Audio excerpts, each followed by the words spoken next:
Welcome back. ಪ್ರೀತಿಸಿ ಕೈ ಕೊಟ್ಟಿದ್ದಕ್ಕೆ ಪಾಗಲ್ ಪ್ರೇಮಿ ಹುಚ್ಚಾಟ. ಪ್ರಿಯತಮೆಯ ಕಾರು ಬೈಕಿಗೆ ಬೆಂಕಿ ಇಟ್ಟಿದ್ದಾನೆ ರೌಡಿ ಶೀಟರ್.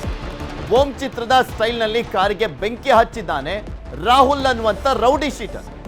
ಪ್ರಿಯತಮೆಯ ಕಾರು ಮತ್ತು ಬೈಕಿಗೆ ಬೆಂಕಿಯನ್ನ ಇಟ್ಟಿರುವಂಥದ್ದು. ಪ್ರೀತಿಸಿ ಕೈ ಕೊಟ್ಟಿದ್ದಕ್ಕೆ ಹುಚ್ಚಂತರ ಹುಚ್ಚಾಟ ಆಡಿದ್ದಾನೆ. ಕಾರು ಬೈಕಿಗೆ ಬೆಂಕಿ ಹಚ್ಚುವ ಮೂಲಕ ಬೆಂಗಳೂರಿನ ಸುಬ್ರಹ್ಮಣ್ಯಪುರದಲ್ಲಿ ನಡೆದಿರುವಂಥ ಘಟನೆ ಇದು. ತನ್ನನ್ನು ಬಿಟ್ಟು ಬೇರೆ ಯಾರನ್ನು ಮದುವೆ ಆಗದಂತೆ ಎಚ್ಚರಿಕೆ ಬೇರೆ ಕೊಟ್ಟಿದ್ದಾನೆ.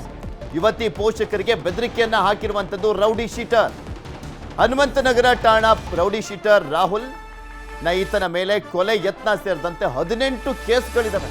ಒಂದಲ್ಲ ಎರಡಲ್ಲ 18 ಕೇಸ್ಗಳಿದ್ದಾವೆ ಕೊಲೆ ಯತ್ನ ಪ್ರಕರಣ ಸೇರಿದಂತೆ. ಈ ಹಿಂದೆ ಕಾಲಿಗೆ ಗುಂಡು ಹೊಡೆದಿದ್ರು ಪೊಲೀಸರು. ಇನ್ನೂ ಕೂಡ ಬುದ್ಧಿ ಬಂದಿಲ್ಲ ಈ ರೌಡಿ ಶೀಟರ್ಗೆ. ಕಳೆದ 6 ವರ್ಷಗಳಿಂದ ಪ್ರೀತಿ ಮಾಡ್ತಾ ಇದ್ದ ರಾಹುಲ್ ಅನ್ನೋನು. ಕಳೆದ ಕೆಲ ದಿನಗಳಿಂದ ಪ್ರೀತಿ ನಿರಾಕರಿಸಿದ್ಲು ಯುವತಿ. ತನ್ನ ಸಹಚರರ ಜೊತೆ ಬೈಕು ಮತ್ತು ಕಾರಿಗೆ ಬೆಂಕಿ ಇಟ್ಟಿದ್ದಾನೆ ರಾಹುಲ್.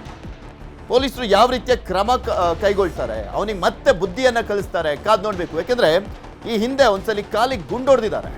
ಇಷ್ಟಾದ್ರೂ ಕೂಡ ಬುದ್ಧಿ ಬಂದಿಲ್ಲ ಇವನಿಗೆ. ನೋಡಿ, ಅವನೇ ತೋರಿಸ್ತಾ ಇದೀವಿ ರೌಡಿ ಶೀಟರ್ ರಾಹುಲ್ ಅನ್ನೋನು. ಇವನೇ ಕಾರು ಮತ್ತೆ ಬೈಕಿಗೆ ಬೆಂಕಿಯನ್ನ ಹಚ್ಚಿರುವಂಥದ್ದು. ಈತ ಪ್ರೀತಿಸ್ತಾ ಇದ್ದಂತ ಹುಡುಗಿಯ ಕಾರು ಮತ್ತು ಬೈಕ್ಗಳು. ಅಲ್ಲಿದ್ದಂಥ ಜನ ಬೆಚ್ಚಿ ಬಿದ್ದಿದ್ದಾರೆ. ಈತನ ಸಹಚರರ ಜೊತೆ ಹೋಗಿ ಬೆಂಕಿಯನ್ನ ಹಚ್ಚಿದ್ದಾನೆ. ಪೊಲೀಸರು ಹಿಂಗೆ ಬಿಟ್ರೆ ಇವನ್ನ ಇನ್ನೂ ಅದೆಷ್ಟು ಕೇಸ್ಗಳಲ್ಲಿ ಭಾಗಿಯಾಗ್ತಾನೆ ಏನು. ಇದ್ರ ಬಗ್ಗೆ ಮತ್ತಷ್ಟು ಮಾಹಿತಿಯನ್ನ ಕೊಡ್ತಾ ಹೋಗ್ತಾರೆ ನಮ್ಮ ಪ್ರತಿನಿಧಿ ಮಂಜುನಾಥ್ ಚಂದ್ರ ನಮ್ಮ ಜೊತೆ ನೇರ ಸಂಪರ್ಕದಲ್ಲಿ ಜಾಯ್ನ್ ಆಗಿದ್ದಾರೆ. ಮಂಜು, ನೋಡ್ತಾ ಇದ್ವಿ ಕಾಲಿಗೆ ಗುಂಡು ಹೊಡೆದಿದ್ದಾರೆ. ಈಗಲಾದ್ರೂ ಎಚ್ಚೆತ್ಕೊಳ್ಬೇಕಾಗಿತ್ತು. ಆದ್ರೆ ಪದೇ ಪದೇ ಪುಂಡಾಟ, ಈ ಗೂಂಡಾಗಿರಿಯನ್ನ ಮುಂದುವರಿಸಿದ್ದಾನೆ ಇವರು ರಾಹುಲ್. ನಿನ್ನೆ ಯಾವ ರೀತಿಯ ಘಟನೆ ನಡೆದಿರುವಂಥದ್ದು? ಪೊಲೀಸರು ಅವನೇನಾದ್ರೂ ಅರೆಸ್ಟ್ ಮಾಡಿದ್ದಾರೆ? ಮತ್ತೆ ಬುದ್ಧಿ ಕಲಿಸುವಂತ ಕೆಲಸ ಆಗ್ತಾ ಇದೆಯಾ, ಹೇಗೆ? ಪೃಥ್ವಿ, ಈ ಒಂದು ಘಟನೆ ನಿನ್ನೆ ರಾತ್ರಿ ಸುಮಾರು 12:30ಕ್ಕೆ ನಡೆದಿರ್ತಕ್ಕಂಥದ್ದು. ಏನು ಸ್ಥಳದಲ್ಲಿ ಅಂದರೆ ಅಪಾರ್ಟ್ಮೆಂಟ್ ಸೆಕ್ಯೂರಿಟಿಗೆ ಒಂದು ಚಾಕುವನ್ನು ತೋರಿಸಿ ಮತ್ತು ಲಾಂಗ್ ಎರಡನ್ನೂ ಸಹ ತೋರಿಸಿ ಫೋಟೋಗಳನ್ನು ತೋರಿಸಿ ಹುಡುಗಿಯ ಕಾರ್ ಎಲ್ಲಿದೆ ಅಂತ ಕೂಡ ಕೇಳಿರ್ತಕ್ಕಂಥ ಅಪಾರ್ಟ್ಮೆಂಟ್ ಒಳಗಡೆ ಪಾರ್ಕ್ ಮಾಡುವಂಥ ಸ್ಥಳವನ್ನು ಸೆಕ್ಯೂರಿಟಿ ತೋರಿಸಿರ್ತಕ್ಕಂಥದ್ದು. ಅಲ್ಲಿ ಪೆಟ್ರೋಲ್ ಹಾಗೂ ಸೀಮೆಣ್ಣೆ ಎರಡೂ ಕೂಡ ತೊಗೊಂಡು ಹೋಗಿರ್ತದೆ. ಕ್ಯಾನಲ್ಲಿ ತೊಗೊಂಡು ಹೋಗಿ ಪೆಟ್ರೋಲನ್ನು ಮೊದಲಿಗೆ ಹಚ್ಚಿರ್ತಕ್ಕಂಥದ್ದು. ಹಚ್ಚಿ ನಂತರ ಈ ಸಹಚರ ಏನಿದ್ದಾರೆ 3 ಜನ ಹುಡುಗರು, ಅವರು ಕೂಡ ಡಿಕ್ಕಿ ಬಳಿ ಹೋಗಿ ಅವರು ಕೂಡ ಬೆಂಕಿಯನ್ನು ಹಚ್ಚಿರ್ತಕ್ಕಂಥದ್ದು. ಇನ್ನು ಏನು ಸೆಕ್ಯೂರಿಟಿಗೆ ಏನಾದರೂ ಹೊರಗಡೆ ಜೋರಾಗಿ ಕಿರ್ಚೋದೇನಾದರೂ ಮಾಡಿದ್ರೆ ನಿನ್ನ ಇಲ್ಲೇ ಸಾಯಿಸ್ತೀವಿ ಅಂತ ಹೇಳಿ ತದನಂತರ ಬೈಕ್ನಲ್ಲಿ ವಾಪಸ್ ತೆರಳಿಕ್ಕಂಥದ್ದು. ಏನು ಸ್ಟಾರ್ ರಾಹುಲ್ ಈತ ಚೆನ್ನಮ್ಮನ ಕೆರೆ ಅಚ್ಚುಕಟ್ಟು ಪೊಲೀಸ್ ಠಾಣೆ ವ್ಯಾಪ್ತಿಯ ಹಾಗೂ ಹನುಮಂತ ನಗರ ಪೊಲೀಸ್ ಠಾಣೆ ವ್ಯಾಪ್ತಿಯಲ್ಲಿ ರೌಡಿ ಶೀಟರ್ ಆಗಿರ್ತಕ್ಕಂಥದ್ದು. ಈತ 18 ಕೇಸ್ಗಳು ಈತನ ಮೇಲೆ ಇರ್ತಕ್ಕಂಥದ್ದು. ಜೊತೆಗೆ ಸುಮಾರು 6 ವರ್ಷಗಳಿಂದ ಯುವತಿಯನ್ನು ಪ್ರೀತಿಸ್ತಾ ಇರ್ತಕ್ಕಂಥದ್ದು. ಆದರೆ ಆ ಯುವತಿಗೆ ಈತ ರೌಡಿ ಶೀಟರ್ ಗೊತ್ತಿದೆಯೋ ಇಲ್ವೋ ಗೊತ್ತಿಲ್ಲ. ಆದರೆ ಇತ್ತೀಚೆಗೆ ಆಕೆ ಅವಾಯ್ಡ್ ಮಾಡೋಕ್ಕೆ ಸ್ಟಾರ್ಟ್ ಮಾಡಿರ್ತಕ್ಕಂಥ ಸುಮಾರು 5 ತಿಂಗಳಿಂದ ಈತನನ್ನು ಅವಾಯ್ಡ್ ಮಾಡಿರ್ತಕ್ಕಂಥದ್ದು. ಹೋಮ್ ಸ್ಟೈಲ್ ಚಿತ್ರದಲ್ಲೇ ಈತ ಒಂದು ಚೆನ್ನಮ್ಮನ ಕೆರೆ ಅಚ್ಚುಕಟ್ಟಲ್ಲೂ ಸಹ ಒಂದು ಬೈಕ್ಗೆ ಅಂದರೆ ಈ ಹುಡುಗಿ ಓಡಾಡುವಂಥ ಬೈಕ್ ಅಲ್ಲಿ ಸ್ನೇಹಿತರ ಮನೆ ಹತ್ರ ಬಿಟ್ಟಿದ್ರು, ಅಲ್ಲೂ ಕೂಡ ಬೆಂಕಿ ಹಚ್ಚಿರ್ತಕ್ಕಂಥದ್ದು.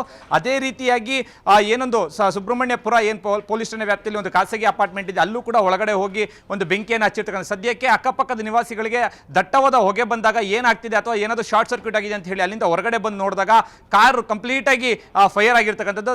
ತಕ್ಷಣವೇ ಅಲ್ಲಿದ್ದಂಥ ಸ್ಥಳೀಯರ ಅಗ್ನಿಶಾಮಕ ಸಿಬ್ಬಂದಿಗಳಿಗೆ ಕರೆ ಮಾಡಿ ನಂತರ ಸುಮಾರು 1 ಗಾಡಿ ಬಂದು ಅಲ್ಲಿ ಬೆಂಕಿಯನ್ನು ನಿಂದಿರಿಸಿರ್ತಕ್ಕಂಥದ್ದು. ಇನ್ನು ಸ್ಥಳದಲ್ಲಿರ್ತಕ್ಕಂಥ CCTVಯನ್ನು ಪರಿಶೀಲನೆ ಮಾಡಿದಾಗ ಪೊಲೀಸ್ ಅಧಿಕಾರಿಗಳಿಗೆ ಆ ಬೈಕಲ್ಲಿ ಅಂದರೆ ಇವರಿಬ್ಬರು ಏನು 2 ಬೈಕ್ಗಳಲ್ಲಿ ಓಡಾಡಿದ್ದಾರೆ 4 ಜನ ಹುಡುಗರು, ಆ ಬೈಕ್ ನಂಬರನ್ನು ಟ್ರೇಸ್ ಮಾಡ್ತಾ ಹೋದಾಗ ಸ್ಟಾರ್ ರಾಹುಲ್ ಅಂತ ಪತ್ತೆ ಆಗಿರ್ತಕ್ಕಂಥದ್ದು. ಸದ್ಯಕ್ಕೆ ಸುಬ್ರಹ್ಮಣ್ಯಪುರ ಪೊಲೀಸರು ಮತ್ತೊಂದು ಪ್ರಕರಣ ದಾಖಲಿಸಿ ಆತನನ್ನ ಈಗಾಗಲೇ ಎಸ್ಕೇಪ್ ಆಗಿರುವಂತಹ ಸ್ಟಾರ್ ರಾಹುಲ್ ಅನ್ನು ಹುಡುಕಕ್ಕೆ ಕೂಡ ಒಂದು ಟೀಮ್ ಅನ್ನು ಕೂಡ ಮಾಡಿರ್ತಕ್ಕಂಥದ್ದು. ಇವನ್ನ ಹಿಂಗೆ ಬಿಟ್ರೆ ದೊಡ್ಡ ಗೂಂಡ ಆಗೋಗ್ತಾನೆ, ದೊಡ್ಡ ರೌಡಿ ಆಗೋಗ್ಬಿಡ್ತಾನೆ. ಮತ್ತೆ ಪೊಲೀಸರು ಪಾಠವನ್ನ ಕಲಿಸ್ತೇ ಹೋದ್ರೆ ಇದೇ ರೀತಿಯಾದಂತಹ ಪ್ರಕರಣಗಳು ಪದೇ ಪದೇ ಮರುಕಳಿಸ್ತಾ ಇರ್ತವೆ. ಅವರ ಹೆಸರಲ್ಲಿ ಇನ್ನಷ್ಟು ಕೇಸ್ಗಳು ದಾಖಲಾಗ್ತಾ ಹೋಗ್ತಾ ಇರುತ್ತಷ್ಟೇ.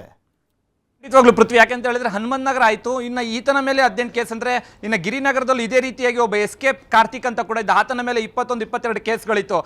ಈ ರೀತಿಯಾಗಿ ಈತ ಏನಾದರೂ ಆತನಿಗೆ ಒಂದು ಟಾರ್ಗೆಟ್ ಅಥವಾ ಟಾಂಗ್ ಕೊಡೋಕ್ಕೆ ಹೆಚ್ಚಿನ ಕೇಸ್ಗಳನ್ನು ಮಾಡ್ಕೊತಾ ಇದ್ದಾನೆ ಅಥವಾ ಹುಡುಗಿ ವಿಚಾರಕ್ಕೆ ಮಾಡಿದ್ದಾನೆ ಅನ್ನೋದು ಕಂಪ್ಲೀಟ್ ಆಗಿ ತನಿಖೆಯನ್ನು ಕೂಡ ಮಾಡ್ತಾ ಇರ್ತಕ್ಕಂಥದ್ದು. ಇನ್ನು ಈ ಯುವತಿ ಹೇಳೋ ಪ್ರಕಾರ ಅಂದರೆ ಪೊಲೀಸರಿಗೆ ಒಂದು ಮಾಹಿತಿ ಕೊಟ್ಟಿರೋ ಪ್ರಕಾರ ಆ ಹುಡುಗನ ಜೊತೆ ಮಾತಾಡಿ ಸುಮಾರು 5ರಿಂದ 6 ತಿಂಗಳು ನನಗೆ ಗ್ಯಾಪ್ ಆಗಿರ್ತಕ್ಕಂಥ, ಅಂದರೆ ನಾನು ಅವನ ಜೊತೆ ಮಾತನಾಡ್ತಾ ಇಲ್ಲ, ಅವಾಯ್ಡ್ ಮಾಡ್ತೀನಿ ಕಂಪ್ಲೀಟ್ ಆಗಿ ಎಂದು ಕೂಡ ಹೇಳಿಕೆಯನ್ನು ಕೊಟ್ಟಿರ್ತಕ್ಕಂಥದ್ದು. ಇನ್ನು ಇದೇ ವಿಚಾರವಾಗಿ ಬಂದರೆ ರಾಹುಲ್ ಕೆಲವು ಕಡೆಗೆ ಯುವತಿ ಜೊತೆಗೆ ಓಡಾಡಿರುವಂತಹ ಫೋಟೋಗಳನ್ನು ಕೂಡ ಪೊಲೀಸರಿಗೆ ಕೊಟ್ಟಿದ್ದಾರೆ. ಅಂದ್ರೆ ಸ್ನೇಹಿತರ ಮುಖಾಂತರ ಕೊಟ್ಟಿರೋದಂತ ಕೂಡ ತನಿಖೆಯಲ್ಲಿ ಗೊತ್ತಾಗಿರ್ತಕ್ಕಂಥದ್ದು. ಹೆಚ್ಚಿನ ವಿಚಾರಣೆಗಾಗಿ ಅಂದ್ರೆ ಸ್ಥಳದಲ್ಲಿರ್ತಕ್ಕಂಥ CCTVಯನ್ನು ಕೂಡ ಈಗಾಗಲೇ ಅಂದ್ರೆ DVR ಗಳನ್ನ ತಗೊಂಡೋಗಿ ಪರಿಶೀಲನೆ ಮಾಡಿಸ್ತಾರೆ. ಎಲ್ಲಿ ಯಾವ ಕ್ರಾಸಲ್ಲಿ ಓಡಾಡಿದ್ದ ಮತ್ತೆ ಈ ಹಿಂದೆ ಇದೇ ರೀತಿಯಾಗಿ ಪ್ರಕರಣವನ್ನು ಕೂಡ 18 ಪ್ರಕರಣದಲ್ಲಿ ಏನಾದರೂ ಮಾಡಿದ ಅನ್ನೋ ರೀತಿಯಲ್ಲಿ ಕೂಡ ಪರಿಶೀಲನೆ ಮಾಡ್ತಾ ಇದ್ದಾರೆ. ಪೃಥ್ವಿ, ಓಕೆ, ಧನ್ಯವಾದ ಮಂಜು ನಿಮ್ಮೆಲ್ಲ ಮಾಹಿತಿಗಾಗಿ.